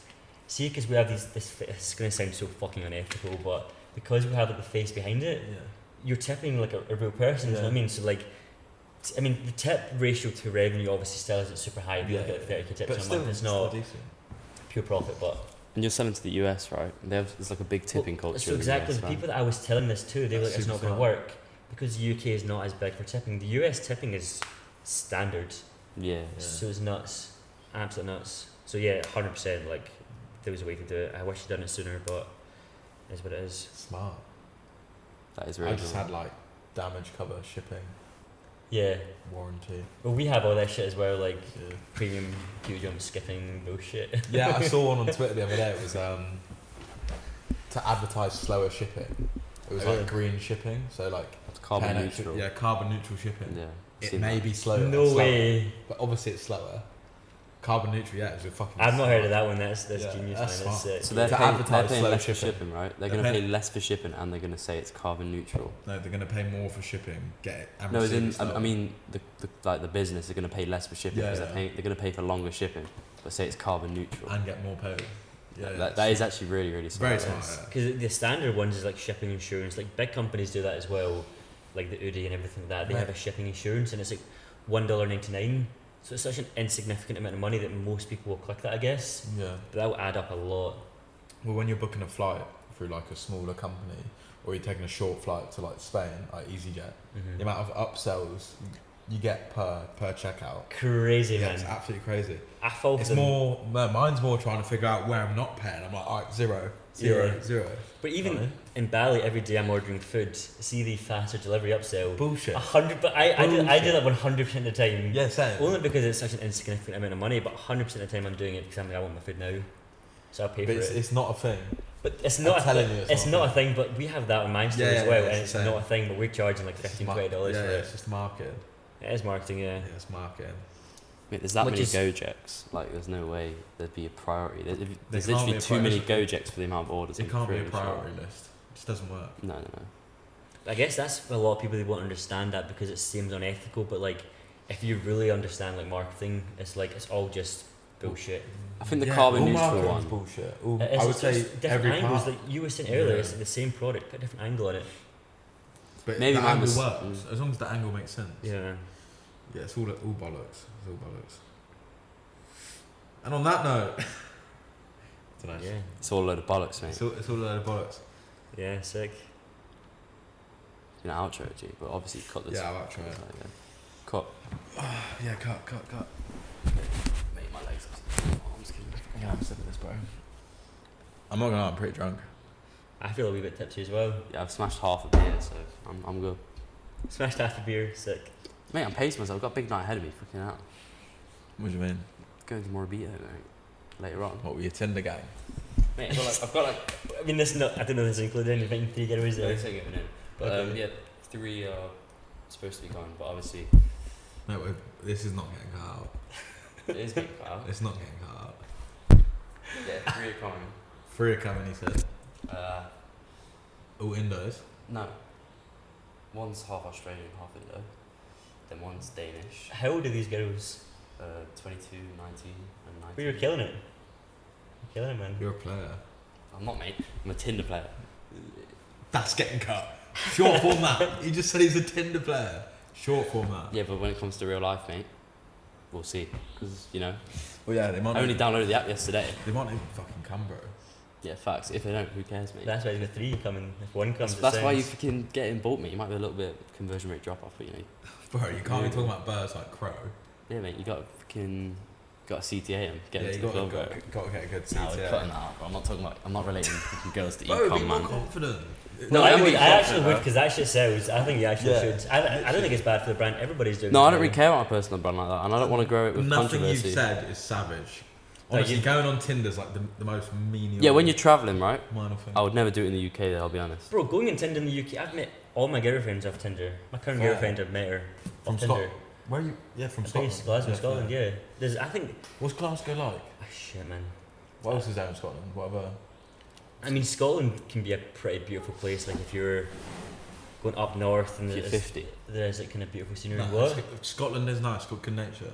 Yeah, good what's nature. What's that mountain there? There's a mountain. Big mountain. Is that Fucking my mountain, bro. What, Ben Nevis or something? Yeah. Yeah. Ben Nevis, yeah. Have you hiked it? I've hiked Glen Nevis, which is the smaller one next to it. Bro, come on. Going up to those parts of Scotland is nice. I just Have you been to England? yeah, been to England a few times, but England. London? Yeah, I've been to London once when I was a Do you know kid. So Sutterhin? yeah, he's based in Glasgow. Yeah, I met him in Dubai. Oh really? Yeah. How do you know? I've never met him. I actually seen him on the Midnight podcast. And he was from Glasgow, so I just followed him on Instagram. Yeah. I've never heard of him before. I reckon you'll be on the midnight. I mean, I'm pretty no personal brand, just Yeah, like private fair. Instagram account. But I mean, like what you were saying the other night is definitely like net beneficial. 100%. I've like toyed with the idea so much, and I'm like, I don't know. I don't know. I just always like making content, like from skating. That's how I got into ecom, from content. Yeah. So I actually enjoy it, like making content. Well, making content is sick and meeting people. One of the guys I'm staying with in Bali, Jay, he made a TikTok video months ago. Jay, Yeah. I think I've fucking seen him from TikTok. Yeah, he doesn't make the videos anymore, but that's how I met him. I just Jay, yeah. the email marketing guy. Yeah, Bro, I think I saw him on DM'd him from TikTok. TikTok, and I was like, yo, bro. So what was he He's- doing? Like videos talking to the camera, like in his Yeah, bedroom. yeah. And he lives like 34 minutes away from me, and I was like, yo, bro, like, you live close to me, let's meet up. Bro, I think I've seen him on TikTok. Get his met TikTok. up. I want to see the TikTok. I've not got TikTok anymore. Oh, man. fair. I have like fucking. Yeah, I'm pretty sure I've fucking seen him on TikTok. So I was like, I recognise that guy. But it's sick, like, he was getting probably like 100, 200 views, 200 views, like not Nothing big crazy. on TikTok, but like, it's crazy because like, I guess the people watching that are really interested, and then from there, we'd only met like 3 times, and then we're in Bali together now. Yeah. But it's the type of thing you meet someone like that, and then you can kind of instantly just like speak to people. It's like meeting all you guys. It's kind of like you can just kind of speak about Yeah, stuff. it's pretty easy. Everyone's doing the same thing. Yeah. I was pretty lucky though. Like I grew up and all my mates do ecom. Like not like online side hustles, retail entrepreneur. Like Jeff, one of my best mates, retail entrepreneur, has an ecom brand. Alex does like online shit. What they do now, but they still just in the UK. No, they were in Bali, and then Tom as well has got an agency. He's coming to Bali in a couple of weeks. But yeah, just dipping between. But in the UK at the moment. But yeah, we got like an office together and shit at the start. We're like working together in COVID. That's sick, but that is Yeah, rare. it was Like, really, super really fun. rare. Yeah, that's how I got into it. As well as that. As all the other stuff. Right, on that note, it's been a good pod. It's been good to have you on, bro. Yeah, bro, you've been sick. What am I meant to say, mate? You I see don't know, outro, bro. mate. Why are you looking at me like Honestly, that's a joke? I'm joking, man. Cut. No, we need to do an outro. Yeah, obviously cut and then How we continue gonna outro outro? and then bottle it. You don't.